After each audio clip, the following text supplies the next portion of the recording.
Bismillahirrahmanirrahim. Assalamualaikum warahmatullahi wabarakatuh.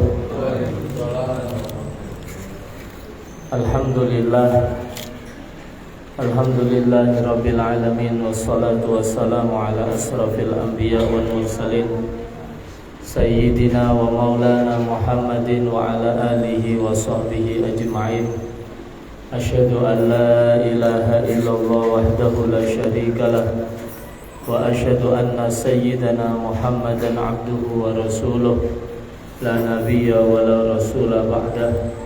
Allahumma salli wa sallim wa barik ala sayyidina Muhammad wa ala ali sayyidina Muhammad, amma ba'du. Subhanaka la ilma lana illa ma 'allamtana innaka antal alimul hakim. Qala rabbi israh li sadri wa yassir li amri wahlul 'uqdatam min lisani yafqahu qawli. Amin ya rabbal alamin.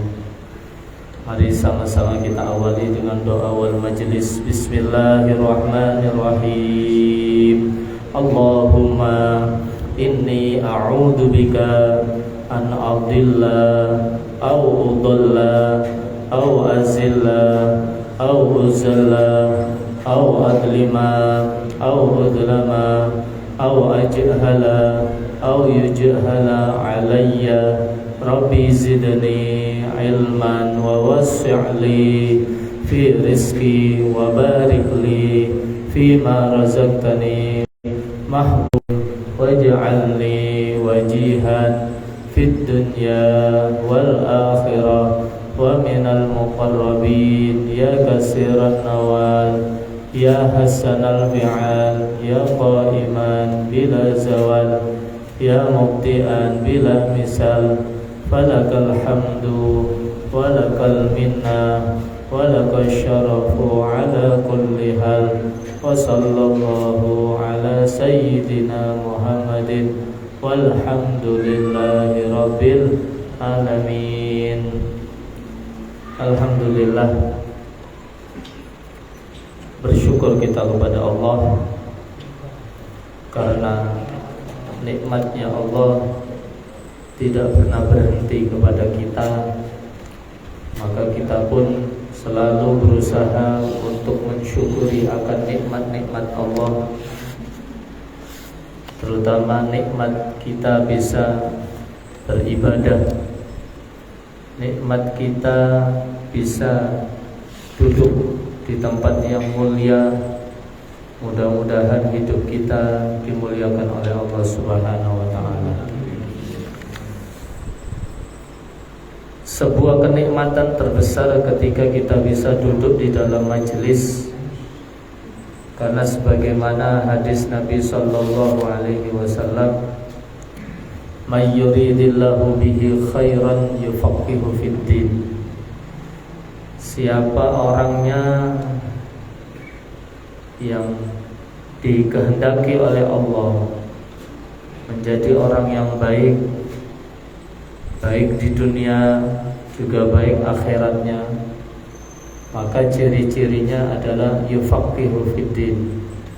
Orang itu digampangkan untuk memahami ajaran-ajaran Islam, dimudahkan untuk mempelajari ilmu-ilmunya Allah dan Rasulnya. Dan ini termasuk nikmat yang terbesar. Alhamdulillah. Salawat serta salam tercurah selalu kepada junjungan kita, panutan kita, Nabi Muhammad sallallahu alaihi wasallam, yaitu Nabi kita, Nabi Muhammad, manusia yang nanti paling sibuk, paling tidak ingin kita umatnya tertinggal di dalam api neraka. Maka nanti Nabi Muhammad akan mengevakuasi, akan terus mencari umatnya meskipun di dalam neraka, akan dicari, dievakuasi, diselamatkan. Itu salah satu bentuk syafaat Nabi Muhammad SAW. Mudah-mudahan kita bisa mendapatkan syafaatnya Nabi Muhammad. Yadkhulunal jannah ma'a Nabi Muhammad sallallahu alaihi wasallam. Amin ya rabbal alamin. Hadirin jamaah yang dimuliakan Allah, jangan lupa kita niat iktikaf, nggih. Sayang kalau kita selama duduk di dalam masjid ini tidak niat iktikaf. Nawaitu iktikafan madumtu fi hadzal masjid sunnatan lillah ta'ala. Sengaja aku niat iktikaf selama duduk di dalam masjid. Karena dalam mazhab Syafi'i, dalam mazhab Imam Syafi'i, iktikaf itu tidak harus duduk lama. Dalam mazhab kita, mazhab Imam Syafi'i, kita duduk sebentar, 5 menit, 10 menit, bahkan cuma lewat saja dari pintu situ ke pintu situ misalnya. Cuma lewat sambil diniati iktikaf, itu sudah hasil, sudah memperoleh pahala iktikaf. Tapi kalau dalam mazhab Imam Malik, gurunya beliau, iktikaf itu minimal sehari semalam. Kalau panjenengan iktikaf ala mazhab Imam Malik, ya digoleki bojo sampean. Ya ngendi bapake? Bapake pundi bapake? Jangan-jangan ke mbok enom. Gitu ya, repot nanti jadinya. Ini maka sayang kita kadang-kadang yang menggunakan madhabnya Imam Syafi'i kadang lupa. Makanya kita ngingetin. Bismillahirrahmanirrahim. Qala musannifu rahimahumullahu ta'ala wa nafa'anallahu bihi wa bi ulumihi fid dharain amin. Melanjutkan kajian kita kitab Sulamut Taufik ila mahabbatillahi ala tahqiq karya Al-Habib Abdullah bin Husain bin Tahir bin Muhammad bin Hashim Ba'alawi Al-Hadrami. Termasuk di antara jalan,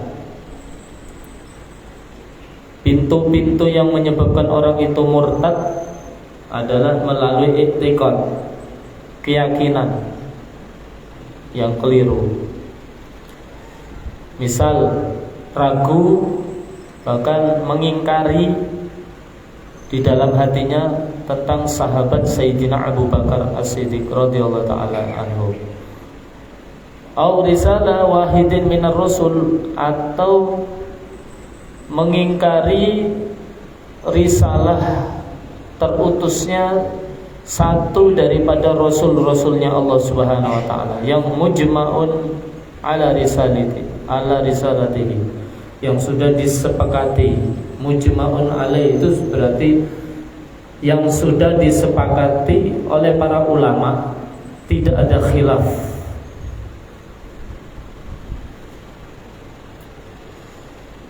Ingkar atau tidak percaya dalam hatinya, i'tiqad au jahada au angkara ayatan harfan mujma'an alaih, ay ala subutihi minal Qur'an.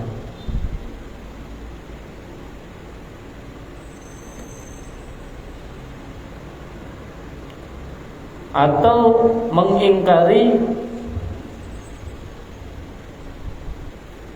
satu huruf yang sudah disepakati oleh ulama daripada Al-Quran.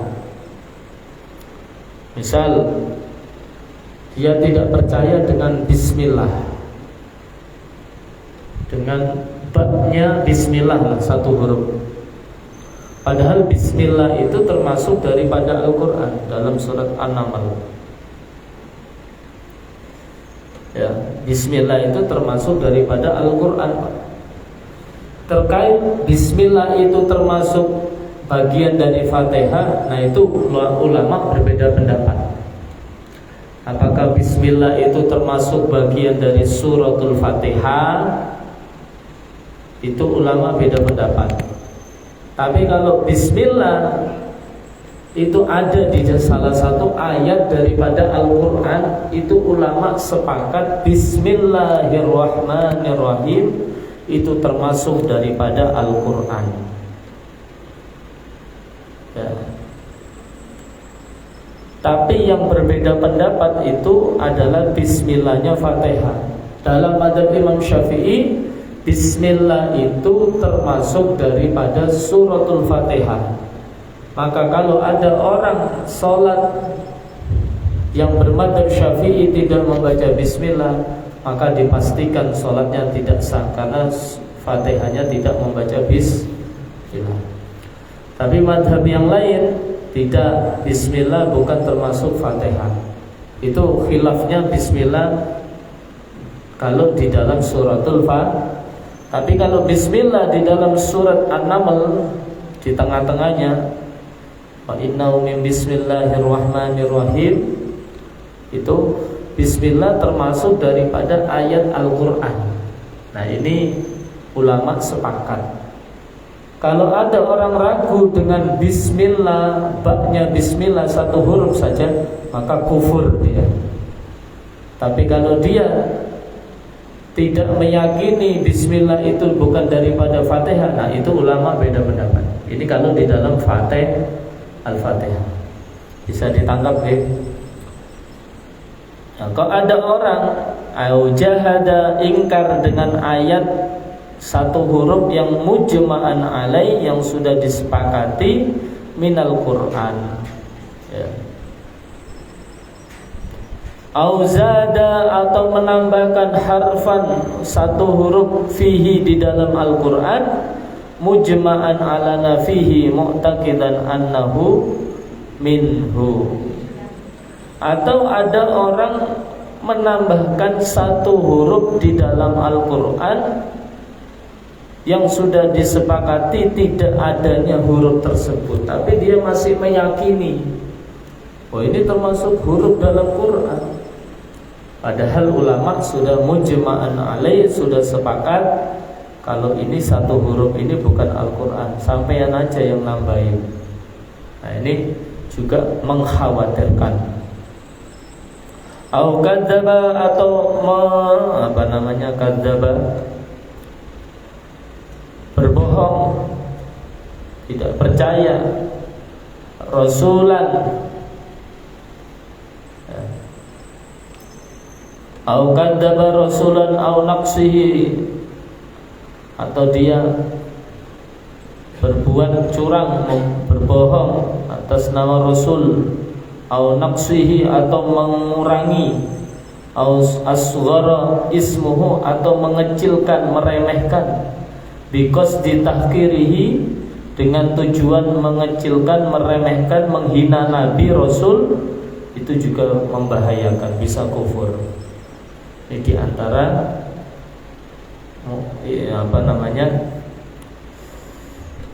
penyebab murtad melalui keyakinan, ya, berbohong atau mengurangi, bahkan mengecilkan nama Nabi dengan tujuan meremehkan.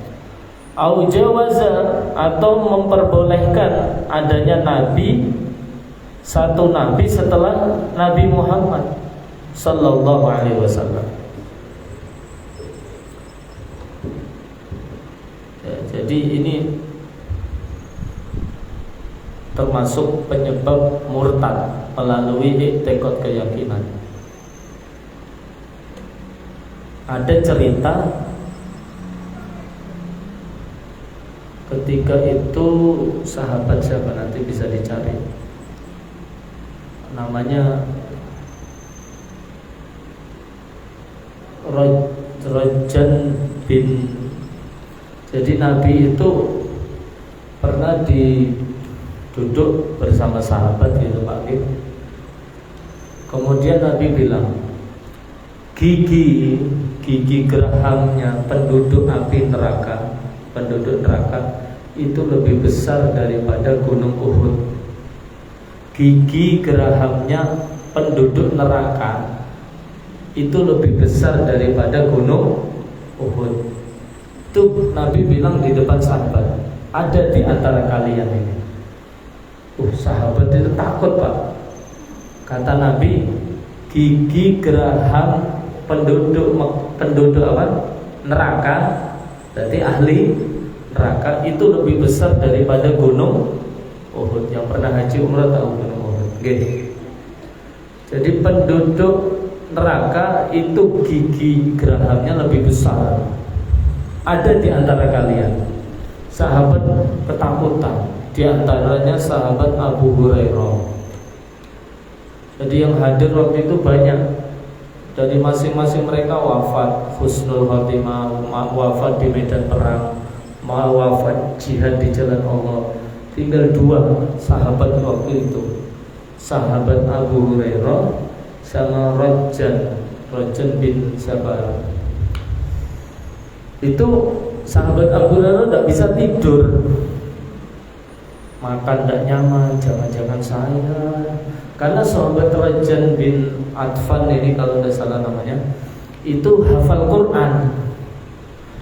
Quran, sahabat Nabi, sholat jamaahnya sama Nabi, ahli Quran, paham ilmu agama. Tapi ketika Nabi Muhammad sudah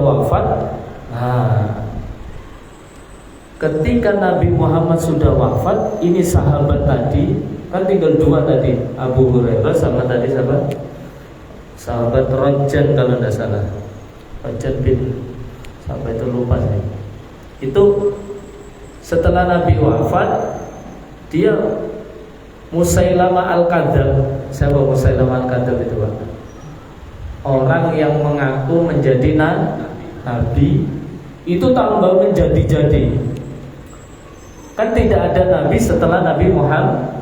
Tapi ada zaman Nabi sudah ada yang ngaku Nabi, itu sudah ada. Maka zaman sekarang jangan kaget kalau di Indonesia ada yang ngaku jadi Nabi. Jangan kaget, polisi nangkep Nabi itu ada di Indonesia. Nabi kok tiap malam main sekak gitu, kan lucu. Di Malang dulu ada. Jadi jangan kaget kalau hari ini ada orang yang ngaku jadi Nabi. Jangan dari zaman dulu setelah Nabi Muhammad wafat, muncul nabi-nabi palsu. Apalagi habib-habib palsu. Kalau banyak nabi aja ada yang palsu, apalagi habib, kan gitu ya. Itu sahabat tadi itu, Abu Hurairah ini ketakutan, jangan-jangan saya ini penduduk neraka. Karena sahabat tadi yang satunya Rajan ini hafal Quran, sholat jamaahnya sama Nabi, luar biasa paham ilmu agama. Ketika Nabi wafat, ini mulai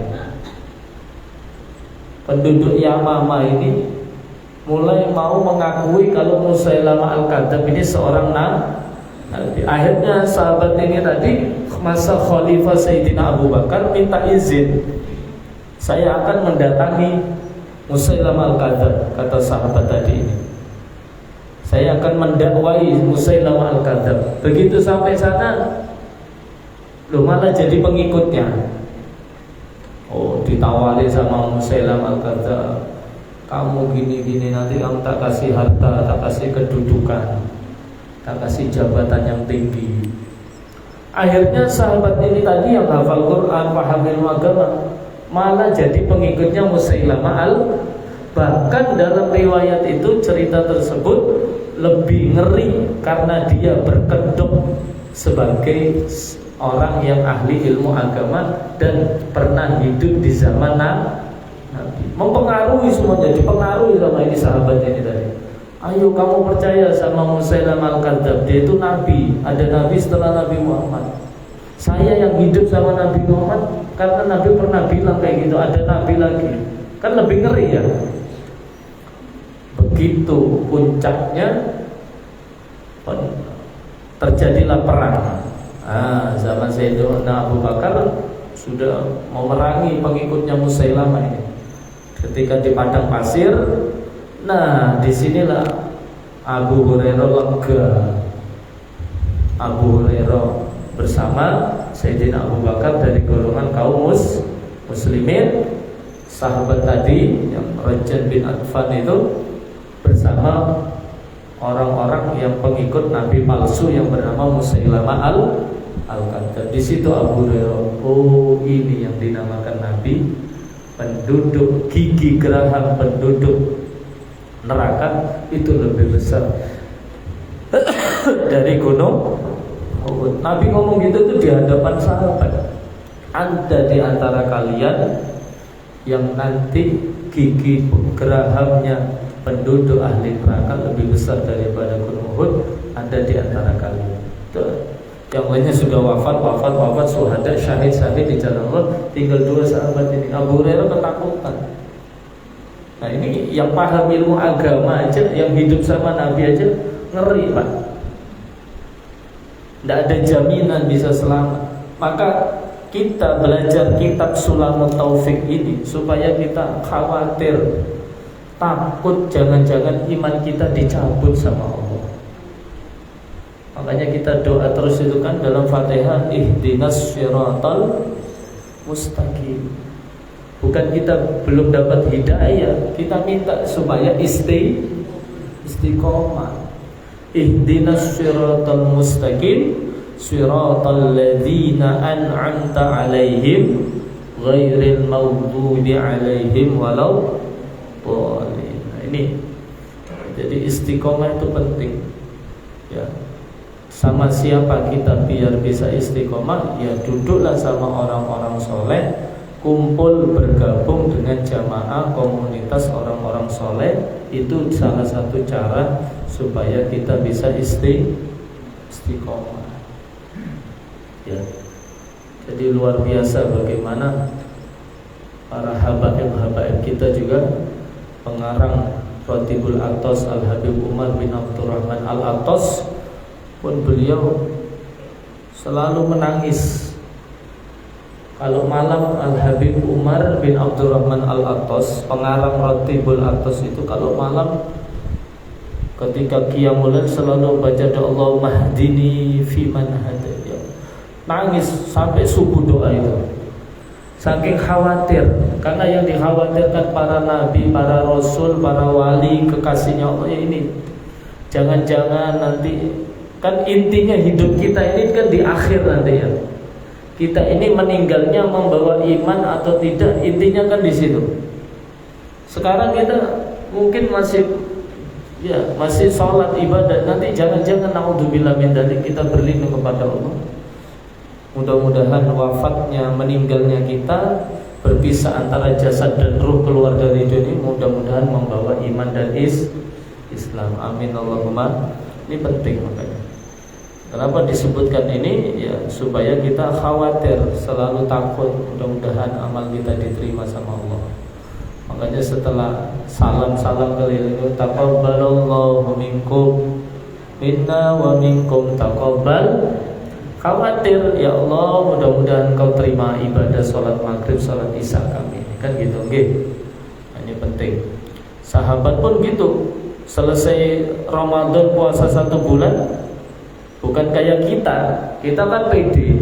Alhamdulillah selesai puasa Ramadan 1 bulan penuh, kembali ke fitrah seperti bayi yang baru dilahirkan. Loh kok pede loh.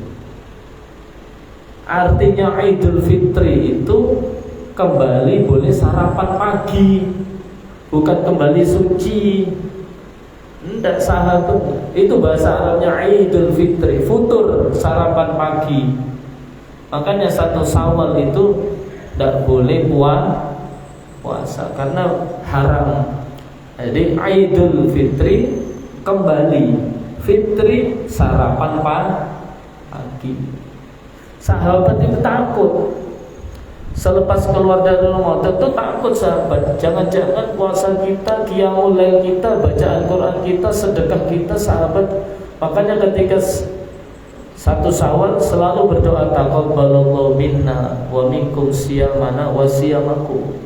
Saliman maaf taqabbalallahu minna wa minkum. Kalau kita kan kebalik kan. Nah, ini bukan kita nyalahin, memang salah kaprah, salah tapi kaprah itu loh. Nah, ini khawatirnya sahabat sampai segitu. Supaya kita juga khawatir jangan-jangan tidak ada jaminan kita yang paham ilmu agama yang ya. Maka kita minta terus sama Allah, mudah-mudahan kita bisa istiqomah sampai akhir hayat kita, dijemput dalam keadaan muslim, membawa iman dan Islam. Amin ya rabbal. Itu tadi ya. Wal qismu tsani, Kemudian bagian yang kedua,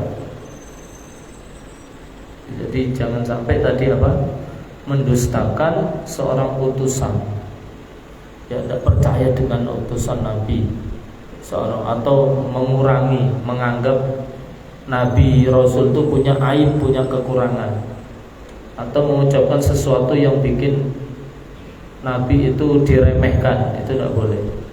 Makanya termasuk buku-buku cerita Israiliyah. Nabi siapa yang keluar sakit sampai keluar riak? Siapa yang Nabi siapa Pak yang sakitnya sampai berapa tahun? Nabi Ayub. Ya memang beliau sakit diuji, tapi ya tidak sampai keluar cacing belatung. Itu cerita-cerita Israel itu Pak. Kata guru kami, cerita yang terlalu berlebihan, menjelekkan Nabi itu namanya. Au nuqsanun, mengurangi sifat Nabi itu tidak boleh juga tadi. Au asghar, atau mengecilkan. Because ditahkiri dengan tujuan tadi? Meremehkan itu tidak boleh. Itu terlalu berlebihan sampai keluar belatung, sampai dijauhin orang. Tidak sampai segitu. Ya benar beliau diuji, hartanya habis, anaknya juga tidak ada, sudah meninggal, tapi tidak sampai dijauhi oleh umat manusia. Itu cerita-cerita komik dulu itu kan ada kita baca, Israiliyah semua. Makanya tidak perlu kadang dibaca seperti itu, cerita-cerita yang terlalu berlebihan sampai mengurangi bagi diri seorang utusan Nabi, seorang utusan Rasul, ya, kekurangan fisik, karakter, ya itu tidak mungkin terjadi pada Nabi. Apalagi Nabi sampai maksiat, itu tidak mungkin. Ya, karena Nabi itu dijaga, punya sifat isma, maksum, dijaga dari maksiat. Itu akidah kita Ahlus Sunnah wal Jamaah. Tayyib, wal qismu tsani. Bagian yang kedua, al-af'al, perbuatan, termasuk pintu-pintu. Bagian yang kedua yang bisa menyebabkan seseorang itu rusak, batal keislamannya, murtad, melalui perbuatan, seperti kasujudi lis-sonamin, seperti sujud kepada berhala. Bahasa Jawanya apa Pak? Reco. Nggih. Reco. Atau au syamsin, atau serngingi. Apa serngingi?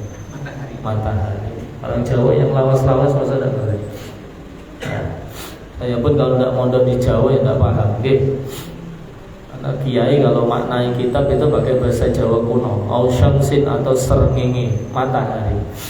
Menyembah matahari, menyembah makhluknya Allah dan lain-lain selain Allah. Nah, ini bahaya juga. Ini melalui perbuatan. Ya, termasuk yang kemarin sudah kita sebutkan, punya niat akan masuk agama lain selain Islam ke depannya. Misalnya dia punya keyakinan, saya nanti mau masuk agama lain selain Islam 5 tahun ke depan. Tidak usah nunggu 5 tahun, sampai punya niat gitu dalam hati sudah kafir. Nggih. Au azama 'alal kufri fil mustaqbal. Mau niat sudah dalam hati, punya azam, punya tekad, ya, ingin keluar Islam, ingin merasakan katanya 5 tahun lagi lah. Niatnya sampai sekarang itu sudah kufur. Makanya hati-hati ini, gitu.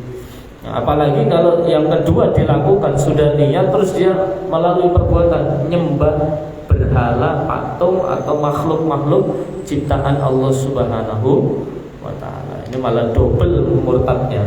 Gitu. Wal qismu salis, kemudian yang bagian ketiga melalui aqwalun, ucapan. Nah, ini yang paling banyak. Wa hiya katsiratun jiddan. Ini sangat banyak sekali. La tanhasiru minha, yang tidak bisa dihitung jumlahnya.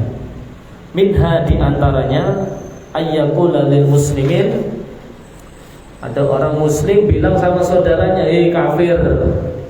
Makanya Waktu kiai saya ngaji kitab ini, beliau ojo gampang-gampang nyeluk wong kafir, wong Yahudi, jangan dibuat guyonan. Nah, zaman sekarang ini ceramah sama stand up komedi kayak hampir sama gitu. Guyonan kadang-kadang yang bisa ini ucapan mulut ini tidak bertulang, ya benar tidak bertulang, tapi kudu dijogo, harus dijaga. Makanya ihfad lisanak, jogoan lisanmu. Fa innal bala muwakilun bil mantik, karena bala musibah itu akan terkena kepada orang yang berbicara. Makanya jangan gampang-gampang manggil orang kafir. Nah, ini termasuk contoh yang disebutkan oleh beliau, diantaranya ayyakula lil muslimin, ada orang ngomong mengucap kepada saudaranya sesama muslim, woi kafir, ya kafir, au Yahudi, au Yahudiyan, atau dia manggil saudaranya jelas-jelas dia orang Islam, panggil woi orang Yahudi, au ya Nasrani, orang Nasrani, au ya Adamuddin, atau orang yang tidak punya agama, orang ateis. Tujuannya apa ngomong gitu? Motivasinya apa? Muridan bidzalika, tujuannya bidzalika annalladzi alaihil al-mukhatibu minad-din kufrun. Tujuannya dia ngomong gitu sama orang yang diajak ngomong dengan tujuan orang itu dianggap kafir. Dianggap kafir. Maka jangan gampang-gampang menuduh orang kafir gara-gara salawatan, gara-gara tidak tahlilan atau gara-gara tahlilan. Ya, jadi Islam ini dibangun di atas ilmu pengetahuan, saqafah Islamiyah. Wawasan keislamannya harus luas. Ketika kita banyak mengkaji kitab, banyak mempelajari, mendalami ilmu agama, maka akan semakin tahu akan kekurangan dan kebodohan kita. Niku saestu.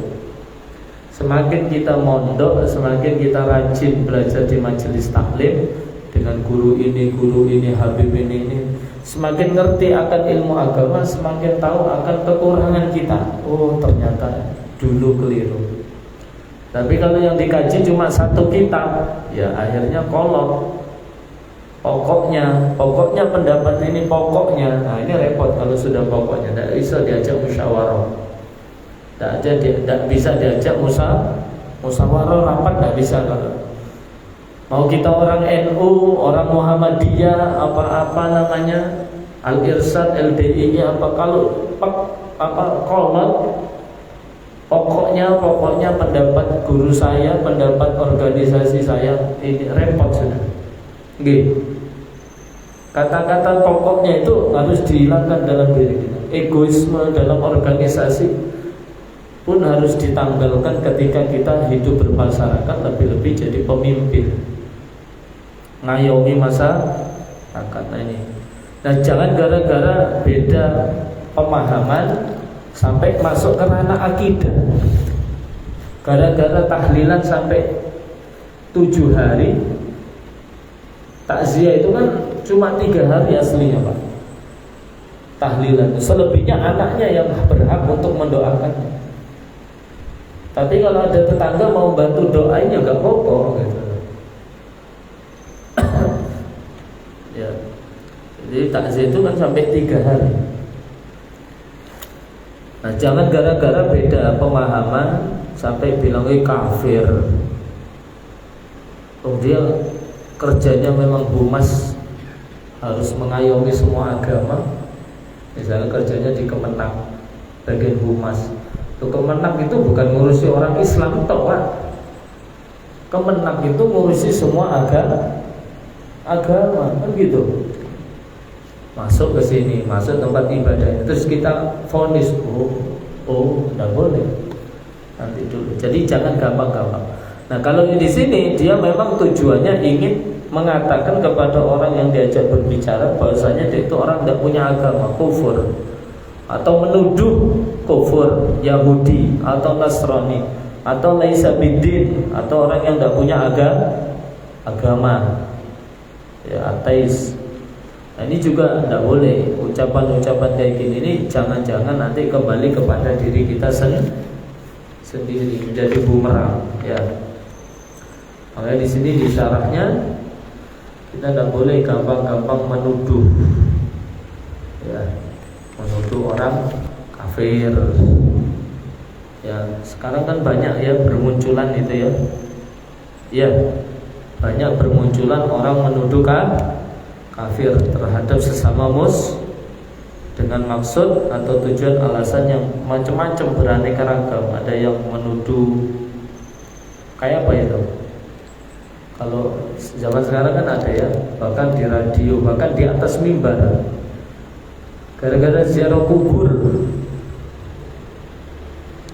ziarah kafir itu, syirik gitu. Lo pelajari dulu ziarah itu apa gitu loh. Hukumnya apa, hikmahnya apa, tujuannya apa. Jangan langsung main tuduh vonis. Hukum menuduh atau memanggil kafir pada sesama muslim dapat menyebabkan kafir pada orang yang menuduh atau yang memanggil kafir tadi, terkecuali apabila ia bermaksud dengan kafir yaitu kafir nikmat, kufrun nikmat, maka ia tidak dianggap kafir kan gitu. Kita sendiri kadang tidak paham dengan kafir kita sendiri kan gitu. Kok nuduh orang kafir? Jangan-jangan kita yang kufur nikmat misalnya ya. Di sini kan disebutkan di antaranya tadi minha ayyakula muslim li muslimin akhar ya kafir bila takwil, tanpa ditakwil. Termasuk ucapan yang menyebabkan murtad ialah ucapan seorang muslim terhadap muslim yang lainnya, dipanggil wahai orang kafir tanpa ditakwil dengan makna yang lain, tanpa disertai tujuan yang lain ya. Tujuannya menganggap agama yang dianut, yakni orang Islam itu agama yang kafir, gara-gara beda pemahaman misalnya. Jangan gampang-gampang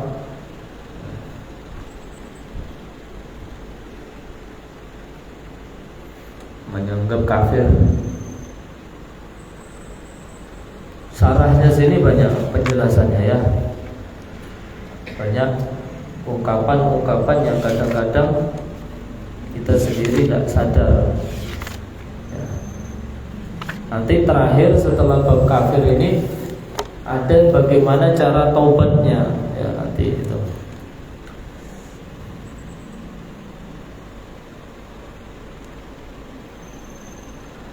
Wakas suhriya atau seperti ucapan menghina, ngece, meremehkan, menghina ya. Bismin min asma'ihi ta'ala, atau menghina daripada nama-nama Allah Subhanahu wa ta'ala,